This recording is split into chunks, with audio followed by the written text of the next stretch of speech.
Assalamualaikum warahmatullahi wabarakatuh. I am Tunisa Digandang. So my topic is all about Al-Farabi. Abu Nasr Muhammad ibn Muhammad Al-Farabi, known in the West of Al-Farabius 872 between December 14, 950 and January 12, 951, was a renowned early Islamic philosopher and jurist who wrote in the fields of political philosophy, metaphysics, ethics, and logic. He was also a scientist, cosmologist, mathematician, and music theorist. So, si Abu Nasr Muhammad ibn Muhammad Al-Farabi ay kinilala bilang isang mahusay at tanyag na Islamic philosopher sa kanyang kapanahunan.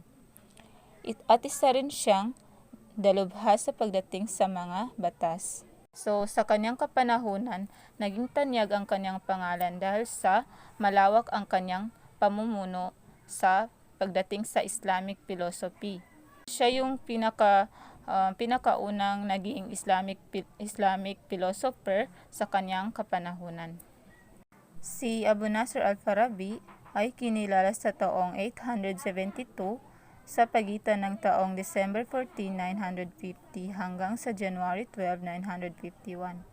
Nagsulat siya sa larangan ng political philosophy, metaphysics, ethics, and logic. At isa rin siyang scientist, cosmologist, mathematician, and a music theorist. In Islamic philosophical tradition, he was often called the second teacher, following by Aristotle, who was known as the first teacher. So, si Al-Farabi ay nagsilbing pangalawang teacher o siya yung pangalawa kay Aristotle. So, dahil sa pinakitang kahusayan ni Al-Farabi pagdating sa philosophy, tinawag siyang the second teacher. Katulad ng kay Aristotle. Si Aristotle ay siya yung the first teacher. So, kasi sinundan ni Al-Farabi ang yapak ni Aristotle. Pinag-aralan niya kung ano yung pinag-aralan ni Aristotle. Kaya, binansagan si Al-Farabi na the second teacher.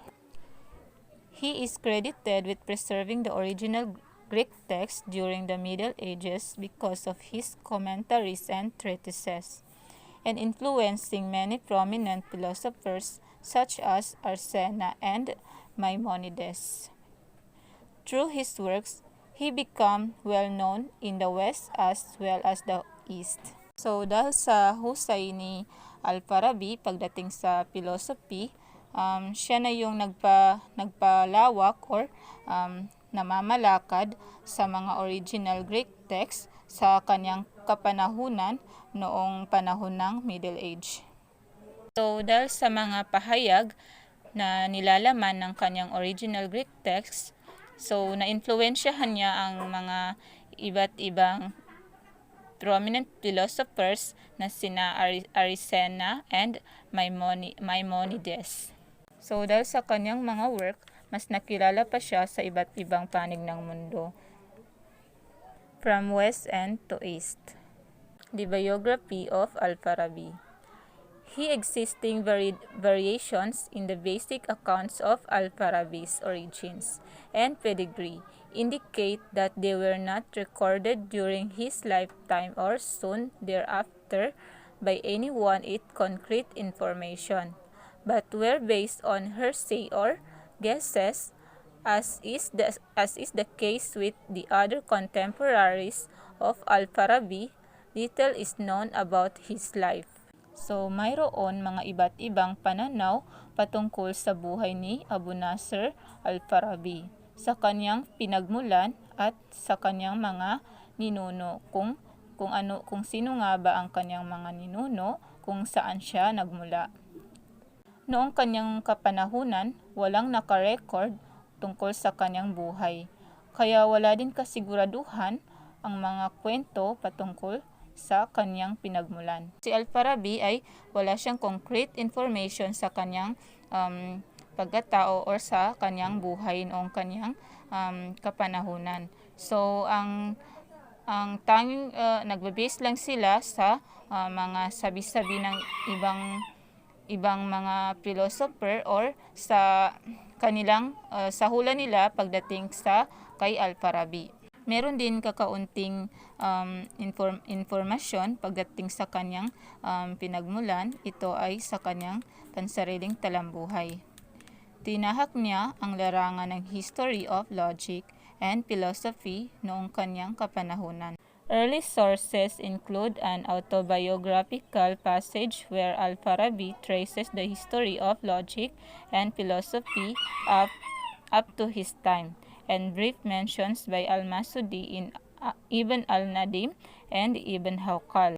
Said Andalusi wrote a biography of Al-Farabi. An Arabic biographers of the 12th and 13th centuries thus had few facts to hand and used invented stories about his life. Tinahak ni Al-Farabi ang larangan ng history of logic and philosophy noong kanyang kapanahunan.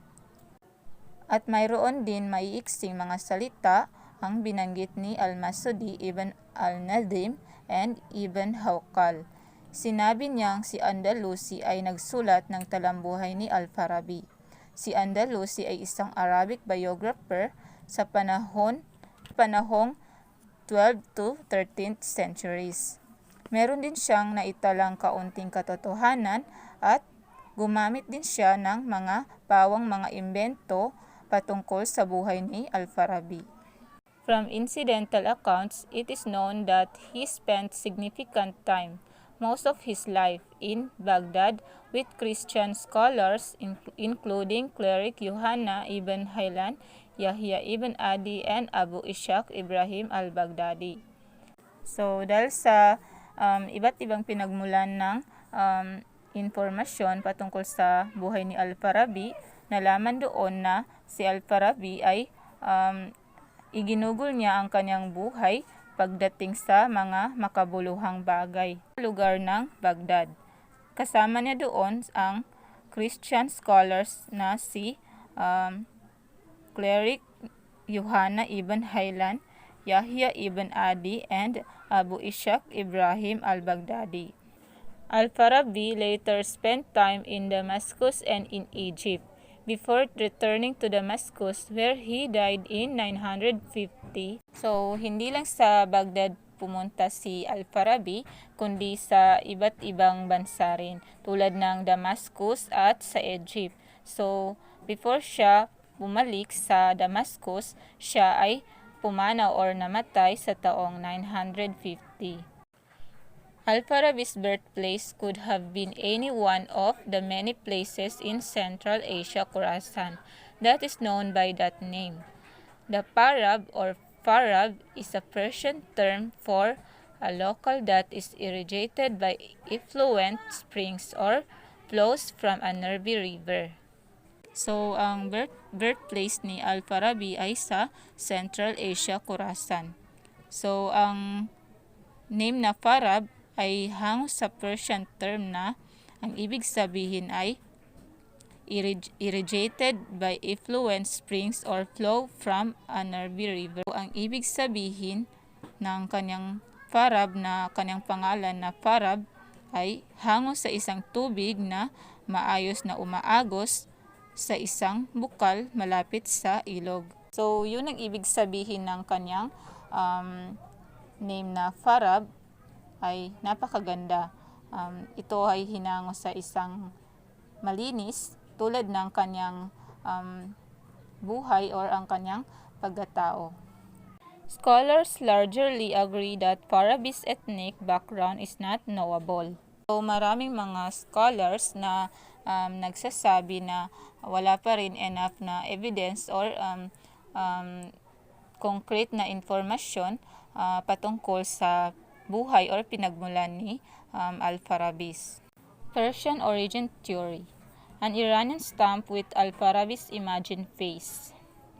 So, dahil sa wala pang sapat na pagkakakilanlan sa pagkatao ni Al-Farabi, naghango sila ng isang imaginary face ni Al-Farabi.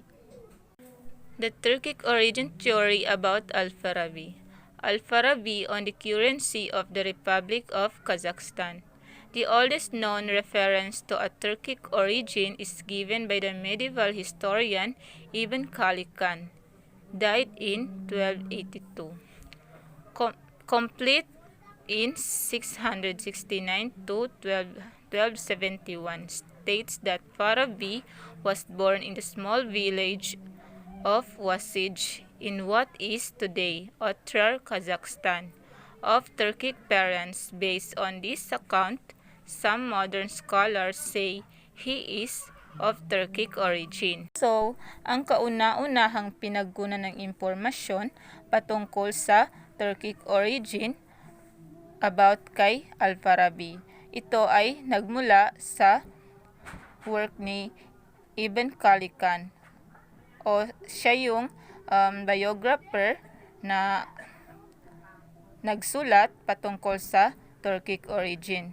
Isa siyang medieval historian. According to Ibn Khaldun, si Al-Farabi ay pinanganak sa isang maliit na village of Wasij na ngayon ay kilala sa tawag na Otrar, Kazakhstan. Marami ding mga iba't ibang scholars na nagsasabi na si Al-Farabi daw ay isang Turkic origin. Ang mga patungkol sa mga pinagmula ni Al-Farabi ay nakasaad sa iba't ibang sources o pinanggalingan nito. Kaya iba't iba rin ang mga pananaw ng mga biographer patungkol sa kanyang buhay o patungkol sa kanyang pinagmulan. Al-Farabi's life and education. Al-Farabi spent almost his entire life in Baghdad. In the autobiographical passage preserved by Ibn Abi Usaybiyah, Farabi stated that he had studied logic, medicine, and sociology with Yuhanna ibn Haylan and including Aristotle's posterior analytics.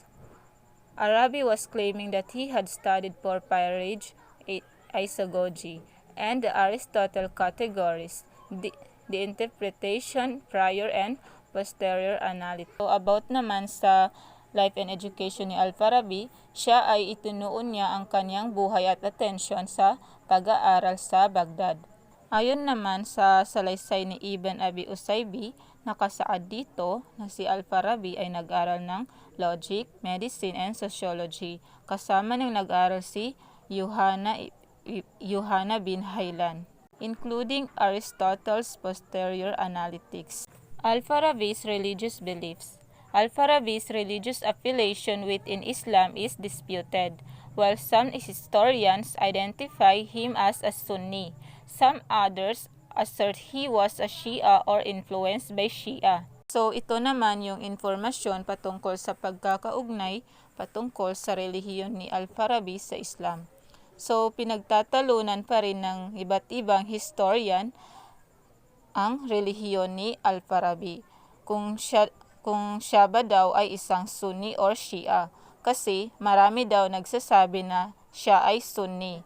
Meron ding mga iba't ibang historian na nagsasabi na siya daw ay isang Shia o na-influensyahan ng Shia.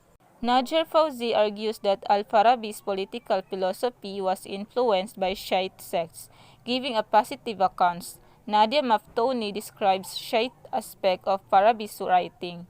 As she put it, Farabi in his Al-Millah, Al-Siyasa, Al-Madaniya, and Tahsil al-Sada believes in utopia governed by Prophet and his successors, the Imams. So si Najer Fauzi ay pinagtatalunan niya ang patungkol pa rin sa relihiyon ni Al-Farabi dahil sinasabi niya ay siya daw isang influenced by Shiite or na-influensyahan ng mga Shia. So si Nadia Maftoni naman ay inidescribe na yung writing ni Al-Farabi na para daw kagaya sa writing ng mga Shia. So si Nadia Maftoni naman ay inidescribe niya ang pagkakasulat ni Al-Farabi na kagaya daw sa mga pagkakasulat ng mga Shia. So si Al-Farabi naman ay ganun pa man ay naniniwala siya sa magandang pamamalakad ng propeta at ang kanyang mga successor tulad ng mga imam.